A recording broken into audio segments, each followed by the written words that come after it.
ಬಿಜೆಪಿಗೆ ಈಗ ಮತ್ತೊಂದು ಅಸ್ತ್ರ ಸಿಕ್ಕಿದೆ. ಅದು ಲಂಚದ ಆಡಿಯೋ ವಿಚಾರಕ್ಕೆ ಸಂಬಂಧಪಟ್ಟಂತೆ.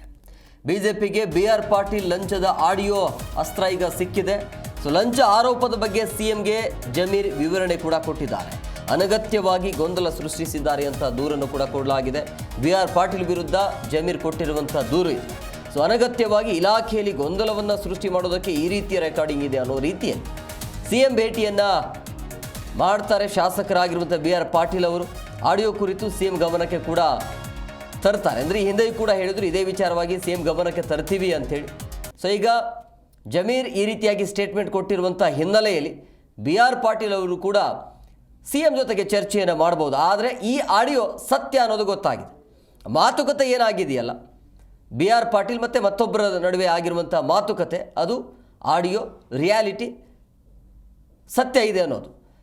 ಆದರೆ ಇಲ್ಲಿ ಜಮೀರ್ ಹೇಳ್ತಾ ಇರುವಂಥದ್ದು ಇದು ಸತ್ಯ ಅಲ್ಲ ಅಂತೇಳಿ. ಅಂದರೆ ಅನಗತ್ಯವಾಗಿ ಗೊಂದಲ ಸೃಷ್ಟಿ ಮಾಡೋದಕ್ಕೆ ಹಿಂಗೆ ಮಾಡ್ತಿದ್ದಾರೆ ಅಂತ ಬಿ.ಆರ್. ಪಾಟೀಲ್ ವಿರುದ್ಧ ಈಗ ದೂರನ್ನು ಕೊಡೋದಕ್ಕೆ ಜಮೀರ್ ಅವರು ಮುಂದಾಗಿದ್ದಾರೆ. ವಸತಿ ಸಚಿವರು ಇವರು ಜಮೀರ್ ಅಹಮದ್. ಹಂಗಾಗಿ ಈಗ ಇವರ ಮೇಲೆ ಬರ್ತಾ ಇರುವಂಥ ವಿಚಾರಗಳು, ಯಾಕಂದರೆ ಬಿಜೆಪಿ ಸುಮ್ಮನೆ ಬಿಡೋದಿಲ್ಲ. ಈಗ ಪ್ರತಿಪಕ್ಷಗಳಿಗೆ ಬಿ.ಆರ್. ಪಾಟೀಲ್ ಆಡಿಯೋ ಇದೆಯಲ್ಲ ಅದು ಒಂಥರ ಅಸ್ತ್ರ ಆಗಿದೆ. ಈಗ ಬಿ.ಆರ್. ಪಾಟೀಲ್ ಆಡಿಯೋ ಕುರಿತು ಸಿಎಂ ಸಿದ್ದರಾಮಯ್ಯ ಅವರಿಗೆ ವಿವರಣೆ ನೀಡುತ್ತಿದ್ದಾರೆ. ಜಮೀರ್ ಅಹಮದ್ ಅವರು ವಿವರಣೆ ನೀಡುವ ವೇಳೆ ಬಿ.ಆರ್. ಪಾಟೀಲ್ ವಿರುದ್ಧ ದೂರನ್ನು ಕೂಡ ಕೊಟ್ಟಿದ್ದಾರೆ. ಭ್ರಷ್ಟಾಚಾರದ ಆರೋಪ ಮಾಡುವ ಮೂಲಕ ಗೊಂದಲ ಸೃಷ್ಟಿಸಿದ್ದಾರೆ ಅಂತ ಅಸಮಾಧಾನವನ್ನು ಹೊರಹಾಕಿದ್ದಾರೆ ಜಮೀರ್ ಅವರು. ಈ ನಡುವೆ ಸಿಎಂ ಸಿದ್ದರಾಮಯ್ಯ ಅವರನ್ನ ಭೇಟಿ ಮಾಡ್ತಾ ಇರುವಂಥ ಯೋಜನಾ ಆಯೋಗದ ಉಪಾಧ್ಯಕ್ಷ ಬಿ.ಆರ್. ಪಾಟೀಲ್. ಆಡಿಯೋ ಕುರಿತು ಸಿಎಂ ಗಮನಕ್ಕೆ ತರಲು ಬಿ.ಆರ್. ಪಾಟೀಲ್ ಅವರು ಕೂಡ ಮುಂದಾಗ್ತಿದ್ದಾರೆ. ಆಮೇಲೆ ಬಿ.ಆರ್. ಪಾಟೀಲ್ ಅವರ ವಿರುದ್ಧ ಜಮೀರ್ ಅವರು ಕೂಡ ದೂರನ್ನು ಕೊಡಲಿಕ್ಕೆ ಮುಂದಾಗಿದ್ದಾರೆ. ಬಟ್ ಮಾತುಕತೆ ಆಗಿದ್ದು ಸತ್ಯ. ಅಂದರೆ ದುಡ್ಡು ಕೊಟ್ಟರೆ ಮಾತ್ರ ನಿಮಗೆ ಮನೆ ಹಂಚಿಕೆ ಆಗತ್ತೆ ಅನ್ನೋ ವಿಚಾರ ಆ ಆಡಿಯೋದಲ್ಲಿ ಇರೋದು.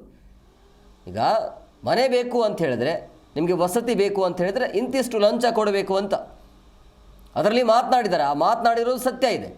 ಕೆಲವೊಂದು ಭಾಗದಲ್ಲಿ ಕೆಲವೊಂದು ಕ್ಷೇತ್ರಗಳಲ್ಲಿ ದುಡ್ಡು ಕೊಟ್ಟರೆ ಮಾತ್ರ ಮನೆಗಳ ನಿವೇಶನ ಹಂಚಿಕೆ ಆಗ್ತಾ ಇದೆ ಅನ್ನೋದು. ಆ ವಿಚಾರವಾಗಿ ಬೇಸರವನ್ನು ಅಸಮಾಧಾನವನ್ನು ಹೊರಹಾಕ್ತಾರೆ ಬಿ.ಆರ್. ಪಾಟೀಲ್ ಅವರು. ಈಗ ಜಮೀರ್ ಅವರ ಮೇಲೆ ಕುತ್ತು ಬಂದಿದೆ. ಜಮೀರ್ ಅವರು ರಾಜೀನಾಮೆ ನೀಡಬೇಕು ಅಂತ ಬಿಜೆಪಿಯ ಆಗ್ರಹ ಆಯಿತು.